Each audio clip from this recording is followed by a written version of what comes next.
তখন একটা চর মারা উচিত ছিল তাকে। আমার যখন আমাকে এই কথাটা সে বলেছিল, আমি সিনিয়র হিসাবে তার একটা চর মারা উচিত ছিল। ওইটা আমি ভুল করেছি কাজটা না করে। সো আমার মনে হয় সেটা রেস ধরেই তো কিছু নিরাপত্তার চাদরটা বাড়বে, এটাই তো আশা করি। এটাই তো হয়ে যায়, কোনো কারণ ছাড়া কোনো কিছু হয় না। নির্বাচনে দাঁড়ায়নি বন্ধু, দূর বেটা।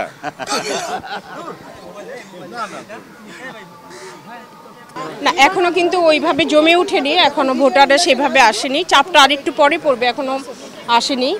তবে পরিবেশ সব কিছু মিলিয়ে ভালো লাগছে।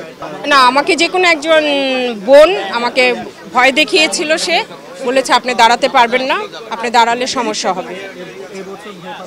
না, এই বছর তাকে আর ভয় পাইনি, কেন ভয় পেয়ে আমার মতো শিল্পী তখন একটা চর মারা উচিত ছিল তাকে। আমার যখন আমাকে এই কথাটা সে বলেছিল, আমি সিনিয়র হিসাবে তার একটা চর মারা উচিত ছিল।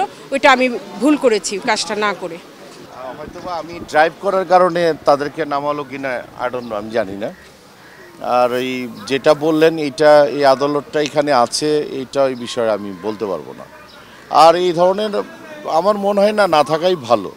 কিন্তু বিগত দিনে যে ধরনের পরিস্থিতি হয়েছে, হয়তোবা সেটা বাধ্য করেছে। এর আগে তো অনেক বাজে বাজে ঘটনা ঘটেছে।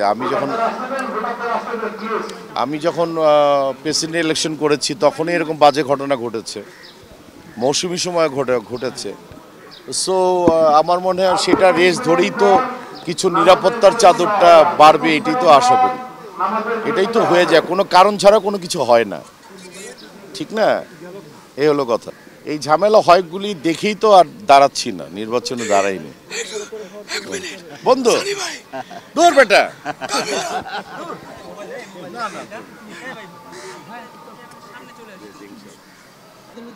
কেনর উত্তর জানতে, আমি যদি কেনর উত্তর যদি আল্লাহ পাকের থেকে ওহী নাজির হতো আমার, তাহলে তো আমি আগেই অনেক কিছু করতে পারতাম। আমি তো জানি না। আপনার কি মনে হয় যে আসলে কেন এরকম হচ্ছে? আমার মাথায় জট নাই, কিন্তু ওইটা হওয়া উচিত না এটুকু বলতে পারি। নির্বাচিত কমিটির কাছে আপনার প্রত্যাশা খুব একটা বেশি নেই, চলছে, এইভাবেই চলবে। একজন সিনিয়র আর্টিস্ট হিসেবে আপনার তো প্রত্যাশা থাকা স্বাভাবিক। ভালো কিছু করবে এটাই তো চাইবো, অনেক বড় প্রত্যাশা, কিন্তু বড়টাকে কমিয়ে এনেছি, অনেক ছোট করে ফেলেছি। অতিবাহিত হয়ে গেছে ভোটের। আর যেটা এর আগের বার আমরা যে প্রবলেমটা ফেস করেছিলাম, যে গাড়ি নিয়ে যারা আমাদের ভোটার ওনারা ঢুকতে পারছিলেন না, এবার কিন্তু সেটা খুব স্থিতিশীল, সবাই গাড়ি নিয়ে ঢুকছে, শান্তিপূর্ণ পরিবেশে ভোট দিয়ে চলে যাচ্ছে। এবং আমি নিজেও ভোট দিয়ে ফেলেছি। আর বাইরে অনেক গরম, আমরা আশা করছি যে নামাজের পরপর ভোটারের সংখ্যা বাড়বে। যাকেই ফোন করে যার কাছেই ভোট চাই, সেই তো বলে যে ভোট দিব। এখন বাকিটা দেখা যাক, ভোটারদের উপরে নির্ভর করবে, কারণ কেউ এখনো পর্যন্ত হতাশ করেনি, সবাই বলছে যে ইনশাল্লাহ ভোট দিব। শৃঙ্খলা বাহিনী বেশি এই জন্য যে, কারণ আজকে শিল্পীদের নির্বাচন এবং সেখানে অনেক তারকা শিল্পী আসবে এবং আম জনতারা কিন্তু দেখতে চায় শিল্পীদেরকে, সেই জন্যই কিন্তু নিরাপত্তা বাহিনীদেরকে আনা হয়েছে। আমার মনে হয় সেটা শিল্পীদের জন্য ভালো।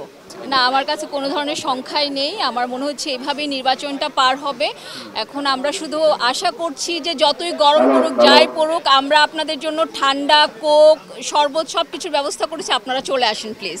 হ্যাঁ, যেহেতু আজকে শুক্রবার আর ঈদের পর ফার্স্ট শুক্রবার, এটা এখনও কিন্তু ছুটির আমেজ কাটেনি, এখনও অনেকেই আসেনি। আমরা কিন্তু ঈদের পরপরই একদম নির্বাচনটা আরম্ভ করেছি। অনেকেই কিন্তু রাস্তায় আছে, কেউ ল্যান্ড করছে, আমার কাছে কিন্তু নিউজ আছে কেউ এখনও ল্যান্ড করছে, কেউ রাস্তায় আছে, কেউ এখনও যমুনা ক্রস করছে, কেউ পদ্মা সেতু ক্রস করছে। চলে আসবে। আপনারা আর একটু থাকেন, আপনারা তো সারাদিন থাকেন, আনাগোনা কম এখনই তো বলতে পারছেন না, আর একটু থাকেন, তারপর দেখেন। প্রচন্ড গরম। বিপরীত প্যানেলের পাশে তো আমি দাঁড়িয়ে তো সারাক্ষণই শুভকামনা করছি এবং আশা করি ওনারাও আমার জন্য শুভকামনা করছে। প্রচন্ড